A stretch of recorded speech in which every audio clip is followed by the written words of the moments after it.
The story of the kings and queens of England is more surprising than you might think. It's a fine drama, 1,000 years of tales of lust and betrayal, of heroism and cruelty, of mysteries, murders, tragedies, and triumphs. And it's also quite unlike the history of other countries' royalty. The thing about the kings and queens of England is that they're totally different from anywhere else, which probably explains why they're still in business when almost everywhere else they've either been given the chop or have stopped being regal. This programme looks at England's monarchs from the death of Queen Anne to the accession of Victoria. Well, Britain's monarchs, actually. And if you look at Europe at the start of this story in 1714, you'll see just what I mean. A European king is an absolute ruler. Louis XIV, Peter the Great, Philip V of Spain, Frederick William of Prussia, all men of unlimited power. It's not like that in Britain. Queen Anne has died. There are no Protestant Stuarts left. The Protestant line to the English throne now passes through James's granddaughter, Sophia, who had married a German prince with the title of Elector of Hanover, and then from her to her son George Louis, who's inherited that antiquated title. Into one quarter of the royal coat of arms pops the amazingly complicated device of a 54-year-old German princeling. And when he comes to England for his coronation, he knows perfectly well that he's not going to be anything like those other rulers. He will be almost powerless. So it really doesn't matter that he can't speak a word of English. At the opening of Parliament, King George stood in silence while his words were read by the Lord Chamberlain. The crown that had belonged to Normans, French Plantagenets, Welsh Tudors and Scottish Stuarts had now passed to the German Hanoverians. The new king's son, George Augustus, arrived from Herrenhausen to take his seat in the House of Lords as Duke of Rothesay, heir to the throne. Before leaving Germany, he proudly declared, "I have not a drop of blood in my veins which is not English." Rothesay, of course, is a Scottish dukedom. George Augustus did share one trait with his father's English subjects, a hearty dislike of King George, and for the same reason. 20 years before George became King of England, something very mysterious had happened to his wife's best friend, the dashing Count Königsmarck. His wife, Princess Sophia Dorothea, had come to detest her husband, who spent his time either engaged in endless European wars or enjoying his various mistresses. Königsmarck tried to help her escape from Hanover. He failed. The Count simply disappeared from the face of the earth. Actually, his body was shoved under the floorboards of the princess's dressing room. And the princess was banished and imprisoned.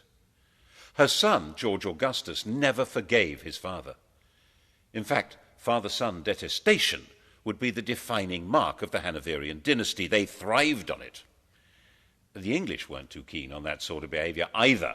They might have been more sympathetic if they'd approved of the two mistresses that George brought with him, but they called them the Maypole and the Elephant and decided they were simply greedy Germans with their snouts in the trough. And there were Scottish noblemen who thought that with George lacking support in England, this might be an opportunity to hand the throne back to the Stuart family, and in particular to James II's son, living in France and known as the Pretender. The French thought this would be a great idea. Louis XIV's mistress, Madame de Maintenon, even presented him with a song to be sung on his accession. It had originally been written for Louis to celebrate his recovery from a surgical procedure on his bottom. She translated it for the man who should, she thought, be James VIII of Scotland, and, why not, James III of England. God save a gracious King, long live a noble King, God save the King. The song turned out to be a bigger hit than the man. Jacobite Rising of 1715 was a complete flop, and after spending a couple of months wandering around the Highlands, James went home to France. George's throne was safe. He spent every winter in Hanover and left the government of England to his ministers. His own work was done by a new figure, the Prime Minister, a politician acting as a king's substitute. The first man to take on this role was Robert Walpole. Since Walpole didn't speak German, the pair of them communicated in schoolboy Latin. King George died a sudden death in 1727 while in Hanover, aged 67.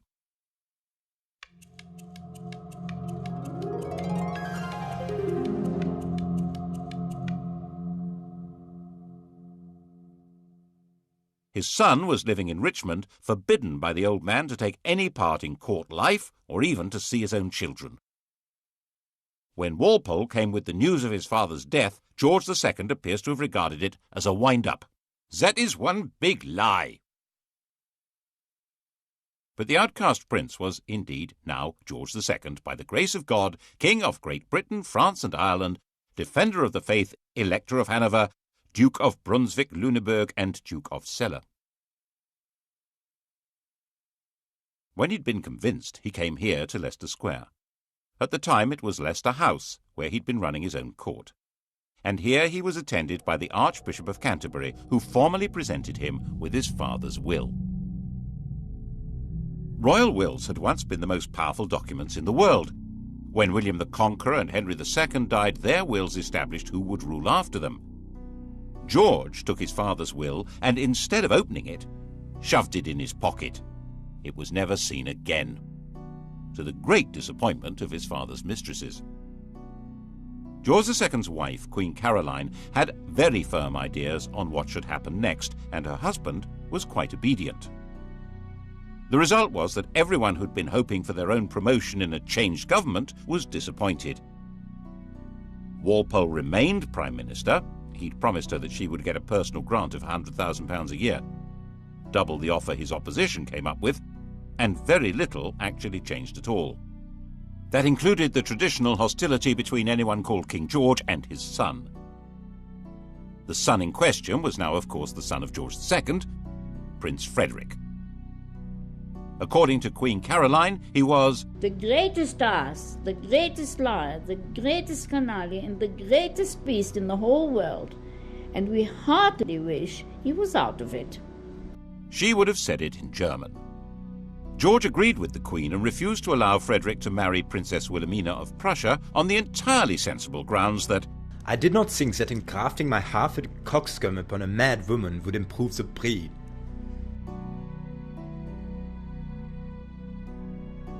Prince Frederick's view of his father was, by contrast, quite balanced and objective.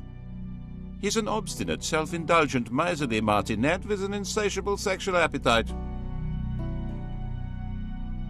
Obstinate? Yes. Self-indulgent? A fair point. Miserly? Well, he had slashed Frederick's allowance to make him less of a social rival. Martinet? Well, certainly a man of relentless and determined regular routine. And the sexual appetite? We assumed that as his right. For instance, he began seriously lusting after the beautiful young wife of the Count of Volmoden when he met her in Hanover in 1735, and he told the Queen that You must love the Walmoden, for she loves me. The popular view of the king was that he was a randy buffoon. He seems to have been flattered by the jokes about his sexual efforts. As his father had once done, Frederick ran his own alternative court, which was far more popular than the king's. King George II didn't like that. Mein Gott, popularity always makes me sick, but this makes me vomit. The pair of them even patronized rival operatic outfits. The king and his entourage went to see Handel at the Haymarket. Handel had written George's coronation anthems. His music was grand and glorious, altogether suitable for magnifying the greatness of a self-important royal personage.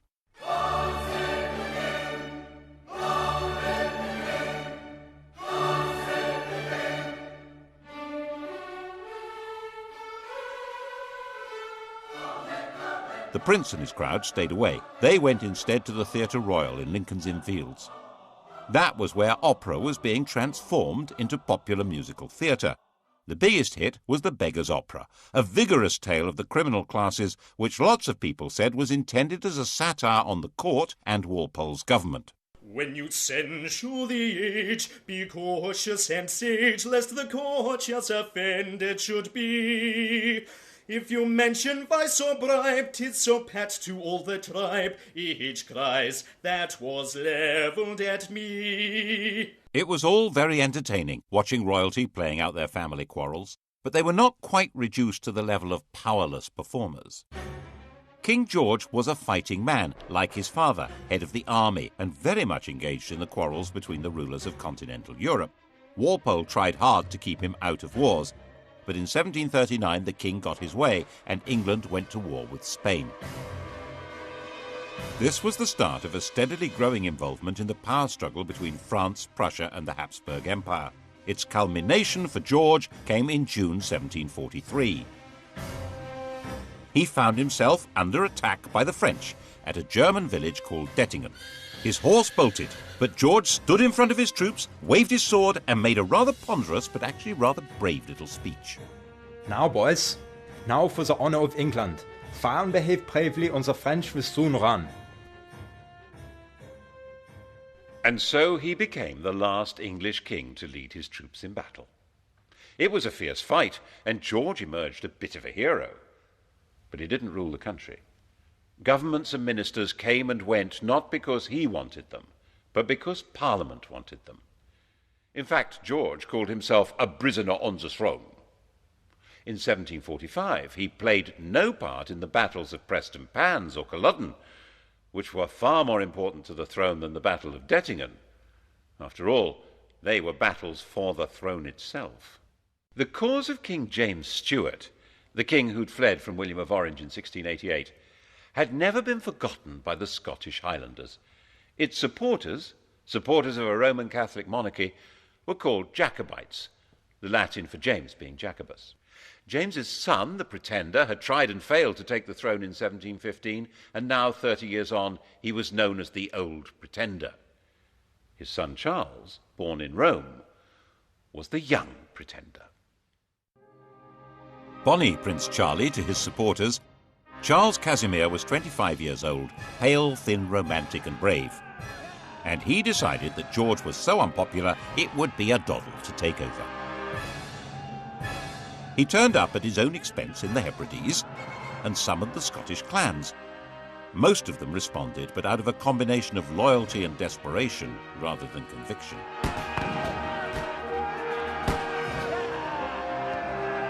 But things went rather well for the rebels. They were enthusiastically welcomed into Edinburgh and roundly defeated the government army at Prestonpans. The news created a passion of patriotism when it reached London. The city might have lampooned the court and sneered at it, but this was different. That evening the king was visiting the theatre, the King's Theatre, Drury Lane, and the orchestra struck up a tune which they'd just got hold of. God save a gracious king, long live a noble king, God save the king. The audience loved it. None of them knew that it had been the Old Pretender's music, or the King of France's. The song had changed sides and became the national anthem. Actually, it became everybody's anthem at one time or another. Frenchmen, Germans, Russians, Swiss, Liechtensteiners, Swedes, Danes and Americans have all swelled with patriotic pride to exactly the same tune. But when God Save the King became London's big hit, it was because no one could see how the king would be saved any other way. Marshal Wade, the best officer in the government army, said that Scotland was lost and England would fall prey to the first comer.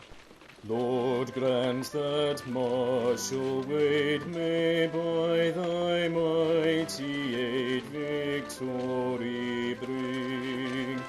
May he sedition hush, and like a torrent rush, rebellious Scots to crush. God save the King. The rebels took Manchester, then Derby. London trembled, but not as much as the clansmen. They'd marched expecting England to rise in their support and the French to invade. Instead, they had no support at all. Most fundamentally, they realised that the English would never accept a Roman Catholic king. They'd outflanked a large English army, but it was now on their tail, and another was coming up from London. So back they went, and the clansmen were finally slaughtered in their thousands at Culloden in April 1746. Charles hid out for months in the Scottish Islands, hunted through the mountains by troops and with a price on his head, but protected by tribal loyalties until he finally escaped back to France. And the clan culture of the Highlands was systematically and ruthlessly extirpated. Clans were dispersed, their leaders imprisoned or executed, plaid and weaponry and bagpipes were banned. The would-be Charles III made a bizarre secret return to England in 1750, where he converted to Protestantism and expected this would encourage his supporters to have more hope. They were more impressed by his degree of attachment to the bottle. Not so much the king over the water as the king under the table. King George was in no danger now. George also found his other great enemy removed. His son Frederick died in 1751. He'd been hit hard in the stomach by a tennis ball, and the resulting abdominal ulcer burst and killed him. The new heir to the throne was a 12-year-old child, Frederick's son, George. But the great problems of the kingdom were outside the king's grasp. His country was now a great imperial trading power, with huge involvements in India, the East Indies, North America, and the Mediterranean. So was France. At the same time, continental Europe was constantly boiling over into war, and Hanover was in the middle of that. In 1756, the great powers finally locked horns in a do-or-die struggle that would girdle the whole world. This would become the 7 Years' War. It was truly the First World War. Britain fought in the name of its king, but that king now neither directed policy nor took part in the battles. A new world. In fact, affairs were so far out of the king's control that when he dismissed ministers he didn't like, they came right back again. So far as the English were concerned, this was just how things ought to be. Englishmen were entitled to liberty. The despots were on the other side, Catholic France and Austria. Their whole life, commerce, industry, and fighting force was directed by royal tyrants who ruled over starving and powerless peasants. And on the other side, Protestant Britain, whose commerce was run by men of business, whose industry was directed by free tradesmen, whose army and navy were run by heroes and manned by proud free men, and whose court was the centre of society, not of autocratic power. And that was how many of the British really did see it. Of course, they were also fighting despotic Prussia, but that was a minor detail. The general perception was that this was a war of free Britons against European despots. Poor George died at the height of the war in 1760, and it didn't matter at all.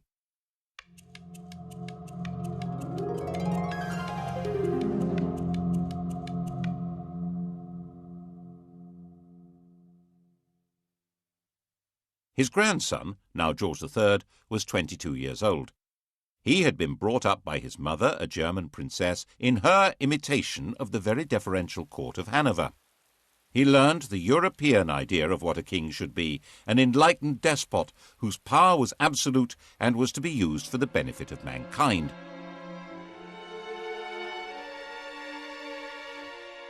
This was, of course, very far from the English notion of kingship, in which the king was the leading figure in society, but whose power was entirely controlled by Parliament.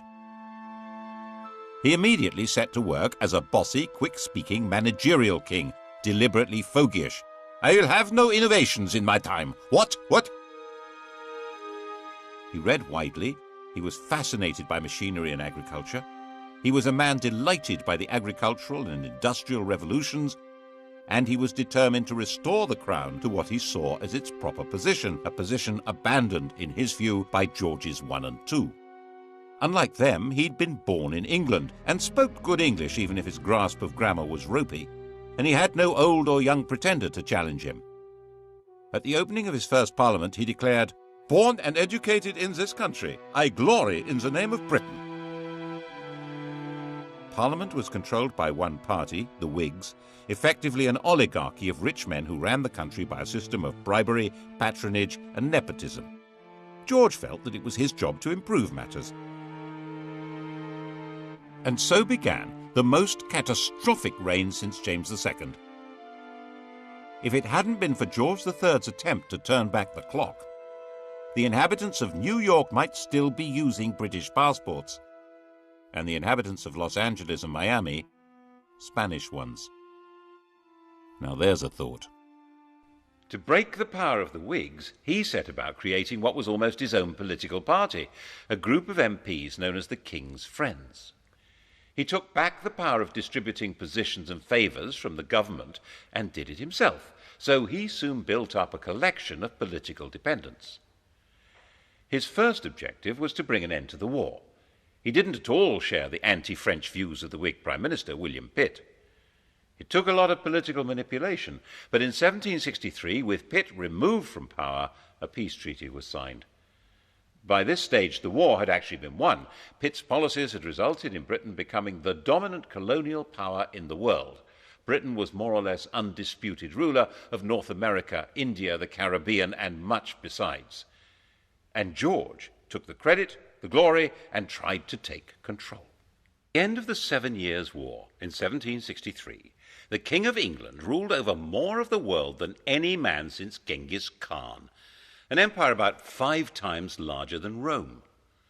Of course, he wasn't in the position of an Asiatic tyrant, or even your common or garden European despot. His control would have to be through Parliament. His power was limited to choosing ministers, and even that wouldn't work if Parliament and the country wouldn't stomach them, as George kept finding out. His solution was to do all he could to increase his own influence in Parliament, in effect get stuck right into political intrigues. Since it was illegal to report parliamentary debates, people became very suspicious of what was going on. He spent huge sums on trying to influence elections and would even personally go out canvassing. On one occasion, for instance, bustling into a draper's shop, saying, "The Queen wants a gown, announcing who to vote for, and rushing out again. And since George was closely engaged in politics, people naturally blamed him personally when things went wrong. When Parliament rejected a bill that would have helped the Spitalfields weavers, the weavers marched off to find the king at Wimbledon. Shades of the Peasants' Revolt. George listened to their complaints and persuaded them to go back home. But when they realized he wasn't going to help, they rioted, and he personally ordered out the troops. He said he would put himself at the head of the army or do anything else to save his country. He also had a hand in creating the notorious Stamp Act of 1765, which tried to make the English colonists in America pay a tax on paper. This was the moment at which the whole language of politics began to change. One Virginia colonist declared, "Caesar had his Brutus, Charles I his Cromwell. May George III profit from their example." The Cromwellian revolution of the previous century had certainly been driven by the connection between taxation and liberty. The issue now was that the 13 English colonies in America had their own governments, run by their own local oligarchies, and raising their own taxes. The idea that they could be taxed by the oligarchy in London, headed by the king, was totally outrageous. They would have no way to influence what was done or what they had to pay. Colonists who supported the government were threatened by their compatriots. Some were tarred and feathered.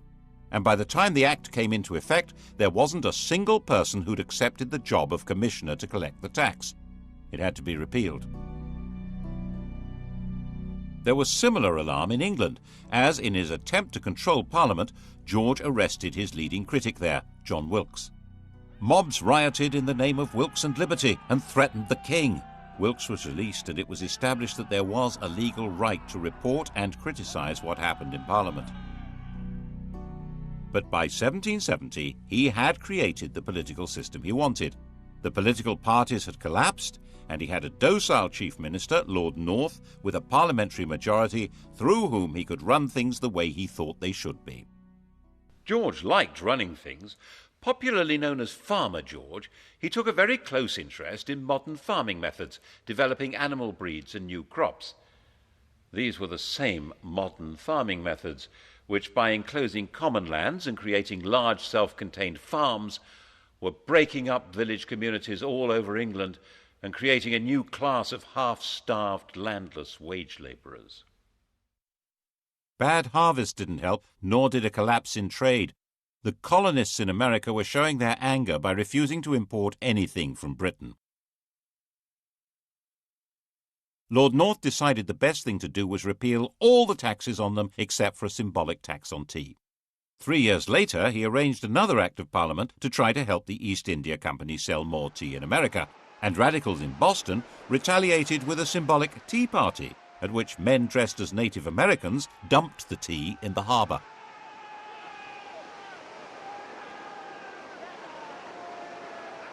The reaction in England, stirred by the popular press, was that the colonists must be punished. George certainly shared that view. Blows must decide whether they are to be subject to this country or independent. Misunderstanding the strength of feeling and of organisation against them, the government tried to use too little force and triggered a full-scale rebellion. The rebel colonists proclaimed their independence in 1776, and with the backing of a large part of popular opinion in England, George was determined to fight them and crush them. The result, as many less warlike Englishmen had been warning, was disaster for England. Even Lord North wanted out, but George was in charge. The American Revolutionary War became a campaign not against unjust government or English rule, but against the very principle of monarchic government. George's determination to be active in government and place himself at the heart of politics created a new republican movement, a language in which to attack the rule of kings. The Peace of Versailles in 1783 forced Britain to recognise the United States of America.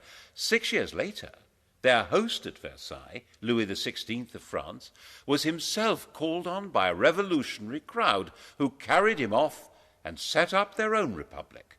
The process of destroying monarchy was underway. Did George understand what he'd done? He certainly fretted about the American disaster, and perhaps it was his own sense of failure that made him display signs of mental disturbance in 1788, talking incessantly and behaving oddly. His doctor thought making him bleed would help. When that failed, the Prince of Wales took over the treatment.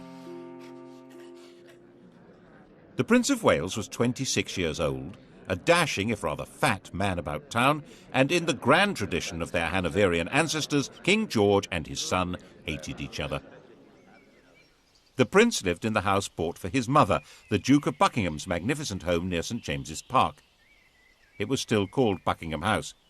He liked it so much he eventually built a rather dull palace round it.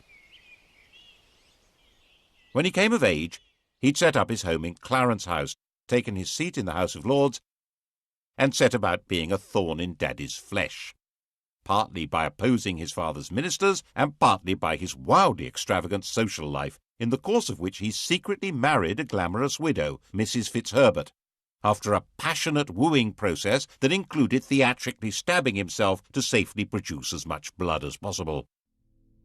The marriage was illegal. He wasn't allowed to wed without the king's consent. It was also significant that the lady was a Roman Catholic.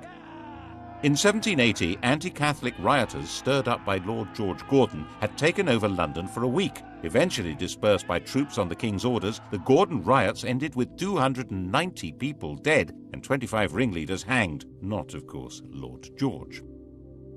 Prinny, as his friends called him, spent his time in gambling clubs, in the company of dandies like Beau Brummel, and put much energy into building the bizarre and spectacular pavilion in Brighton. That's where he was when he heard that the king was mentally ill, and he hurried off to Windsor to take over. 28 years old, he was going to be regent. When the king saw his son, he physically attacked him. He threw Prinny against a wall. The poor boy burst into tears. There was then a huge political battle over what powers the regent would be allowed to have. His own bunch of politicians, led by Fox on one side, and the king's, led by Pitt, on the other. Fox's supporters saw Pitt as a sort of fungus with as many arms as an octopus, growing on and taking over the royal dunghill. and the Prince of Wales brought in his own physician to treat the king or torture him. The royal physicians blistered the king's forehead to draw the poison out of his brain, forced him to take useless drugs, ordering servants to sit on the king when he resisted, and refused to let him have a fire in his room during the terribly cold winter. All this when the country was anticipating French invasion and radical revolution, and volunteer regiments were being formed as a desperate line of defense. Very desperate. Finally, new physicians were brought in who gave the king gentler treatment, and he recovered. In 1801, before the arguments over how the regency would function had been resolved, the king was back in charge. But not in the way he had been. The American defeat had been a personal disaster for him and dramatically weakened his political position. In an effort to reassert it, he'd installed a 24-year-old as Prime Minister and Chancellor of the Exchequer, thinking that here at least was a politician he could control. But William Pitt's son, Pitt the Younger, was shrewd, capable, and fully understood that George depended on him, so he held all the cards. And it was Pitt who had to decide how to deal with the spread of revolutionary Republican ideas from America and France into England. The same ideas that had been voiced in America about no taxation without representation were being heard in England, where huge new manufacturing towns had grown up, which had no member of Parliament. 3 years after the French Revolution, political reform societies called corresponding societies were founded in England. Riots were breaking out in the Midlands, in East Anglia, in Scotland. Attempts were made to kill the king. He was booed and stoned in London. And the French legislature passed a fraternal decree offering aid to all peoples seeking to throw off the chains of tyranny. Once war began with revolutionary France, political radicalism was plainly treason, wasn't it? The government decided on a policy of aggressive repression. Habeas corpus was suspended. People could be imprisoned indefinitely without trial. The government charged people with treason for organizing public meetings calling for political reform. When they were acquitted, acts were passed which extended the definition of treason to include speaking or writing or bringing the king or his government into contempt. To back it up, a system of internal spying, an agent provocateur, was instituted. Postmasters were given the job of reporting to the Home Office anything suspicious that they heard or that went through the mail. Public meetings needed special licenses. When William Blake the artist found a soldier in his garden, he drove him out, shouting, "Damn the king and damn all his soldiers, they're all his slaves." Bad idea. He was put on trial for sedition. The king himself was actually quite popular. He was generally seen as a kind-hearted, slightly bufferish sort of a person, but he was still ultimately in charge of what was going on. And when even Pitt insisted that Catholics would have to be allowed the same rights as Protestants and permitted to stand for Parliament, George forced him to resign. The issue had come to the fore because of Ireland. If England had some potential revolutionaries, how many more had Ireland, a land where an oppressed Catholic majority were ruled by imported Protestant colonists, and an ideal staging post for a French invasion? In 1801, Ireland was incorporated into Great Britain, creating the United Kingdom. It was an attempt to make Ireland more secure. The fact that at the same time the king formally abdicated his meaningless title of King of France shows exactly where the threat was coming from. But if Ireland was to be truly united with England, there would have to be Catholic emancipation. And King George wouldn't have it. Whatever might have happened could not have been worse than what did. Ireland still bleeds now. The shadow of George III lies over the history of the world more darkly than most people realize. As with the American disaster, it seems as though one part of his mind was determined to make him feel the full weight of his responsibility, and once more his mental state degenerated. He made a slow recovery, enough to sack his ministers in 1805 when they tried to lift the restrictions on Catholics becoming military officers. But he was becoming blind and infirm, and in 1810 his mind finally collapsed. No one's quite sure what was wrong with him, but a strain of hereditary insanity had run through the royal family ever since Henry V's marriage to Catherine de Valois. Blind and deaf, suffering from abdominal pains and dementia, his body lived on, but his reign was over. Pliny took over at last.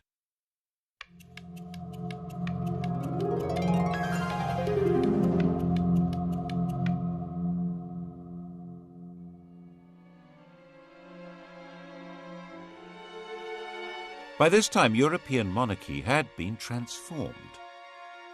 The enlightened despots had fallen. Napoleon's empire had swallowed them up, replacing them with dictators from his own family or under his control. Even Hanover had been overwhelmed. The Tsar still survived, but Napoleon was about to invade Russia. Britain stood virtually alone. And in Britain, the ancient principle of the royal prerogative was now in the fat, clammy hands of a gambling, massively indebted, roly-poly dandy with a passion for show and splendour. But the military genius of Wellington and Nelson didn't need a king to guide it. So under his uninspiring, even ridiculous leadership, Napoleon was defeated and the decrowned heads of Europe were brushed down and put back on their thrones. Why, the ruler of the United Kingdom even became King of Hanover.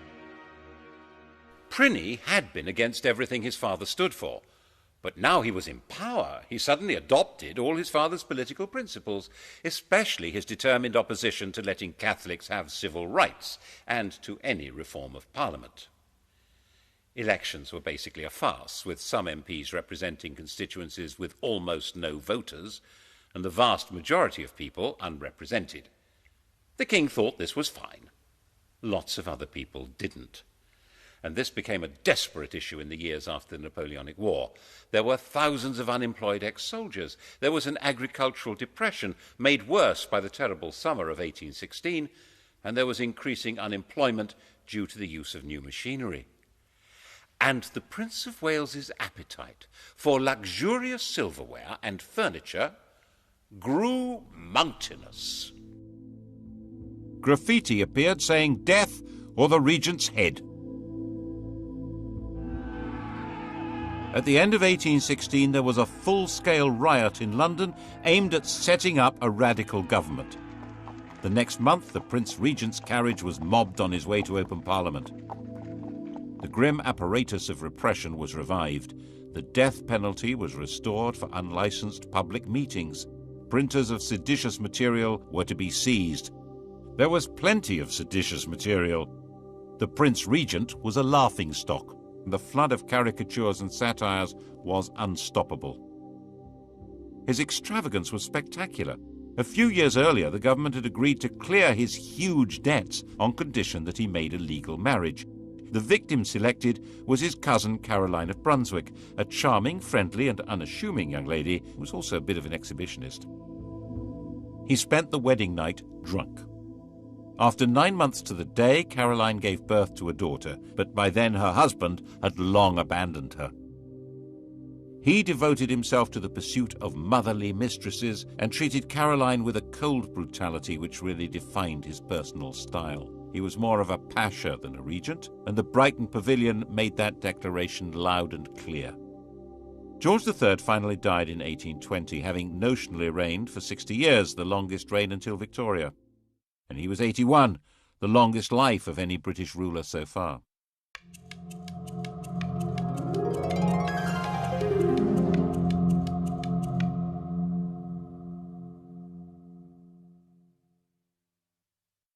Pliny was now king.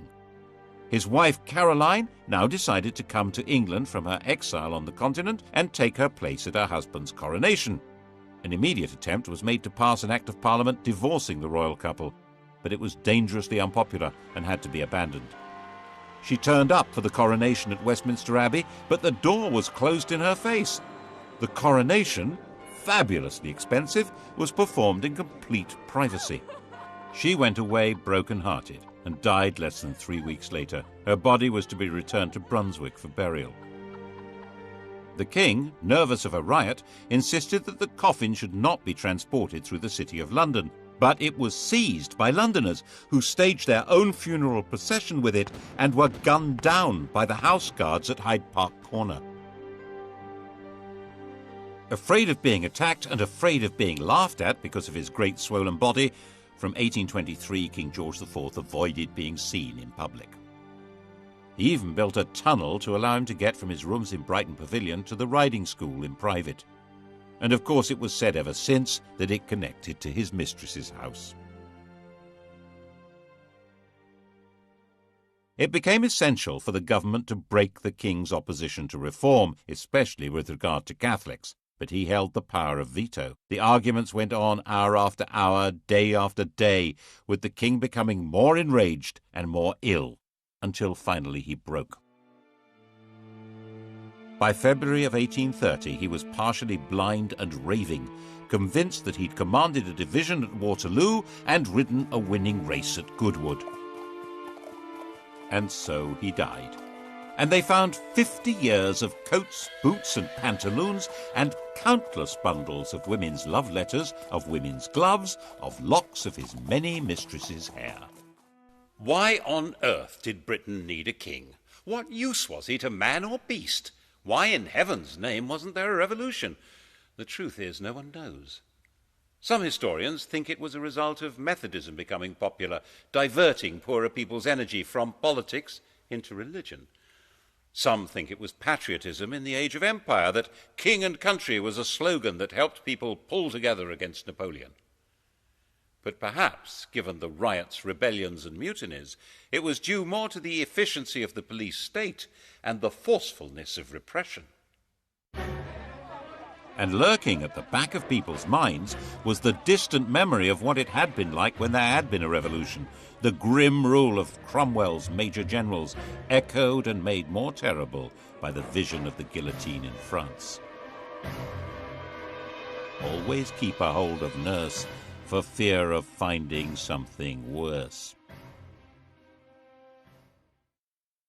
Despite George's enthusiastic sexual enterprise, he had only produced one legitimate child, and she died in childbirth. The heir to the throne was his brother William, who was 54.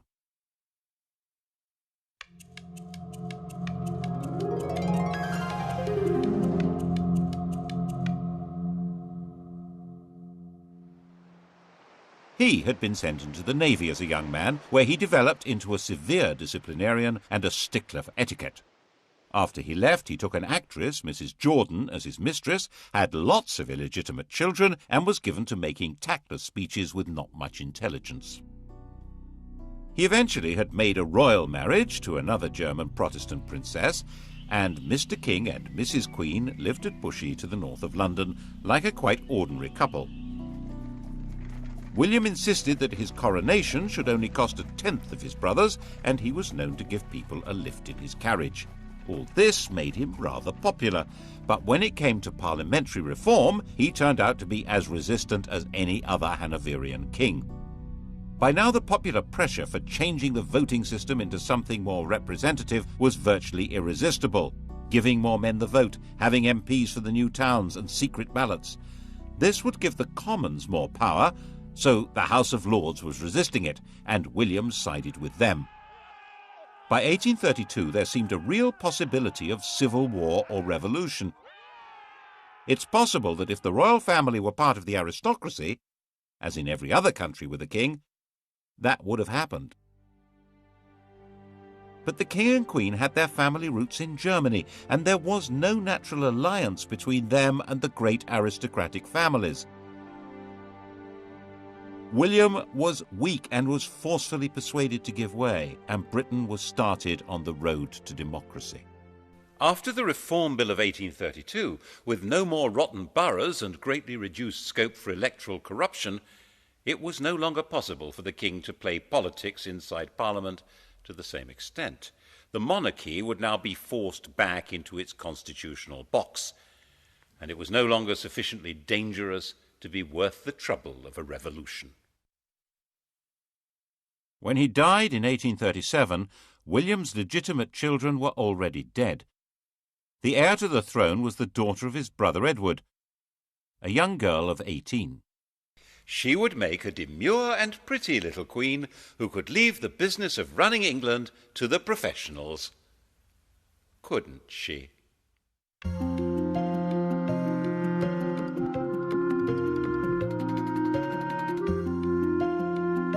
To test your knowledge of the decadent George IV, Sky Digital viewers press red.